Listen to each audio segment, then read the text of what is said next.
Once upon a time, there was a Mistress Owl who lived in a large tree.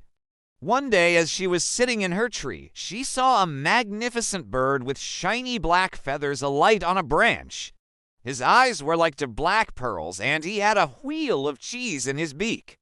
This was Master Raven, who was very proud of his good looks and fine clothes, for he had just robbed the farmer of his prize wheel of cheese. But as he sat there preening himself on his lofty perch, he heard a voice below saying, "Hello and good day, sire of ravens." Startled by the greeting, Master Raven nearly dropped his prize. Looking down, he saw a cunning fox below with a sly smile on his face. "What a handsome bird you are," continued the fox. "Your beauty compels me. God forbid that I lie, for if your song is but equal to your plumage, then you are truly a phoenix amongst birds in the forest.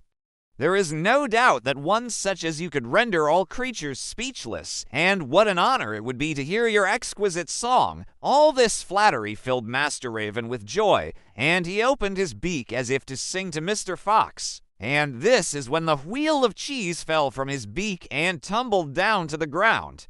"My dear Raven," said the sly fox, "let it be known to you that every flatterer lives at the expense of his listener. Surely this lesson is worth a mere piece of cheese. And thus I bid you farewell." And with these words, Mr. Fox picked up the wheel of cheese and disappeared into the forest, leaving Master Raven to curse at his own foolishness. From her branch, Mistress Owl could only shake her head at the silly raven. Then, as she flew back to her home in the tree, she saw a grasshopper at the entrance of an ant hill. The little insect was crying and pleaded with the ants to give her some food, for she had spent all summer singing and dancing and had nothing to eat for the winter. "I will pay you back," insisted the grasshopper, "before next fall. I swear on animals' honor, interest, and all. You know you can trust me, as I've never done you wrong." Now the ant was not of the lending kind, that being his only fault. And as the grasshopper cried and cried, the ant remembered all of the months he'd spent with his back hunched carrying seed after seed for his winter store, never once resting or playing.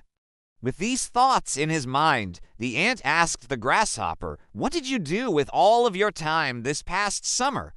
"Night and day, may it not displease you, I sang and I danced to my heart's content." "Oh, you sang, did you?"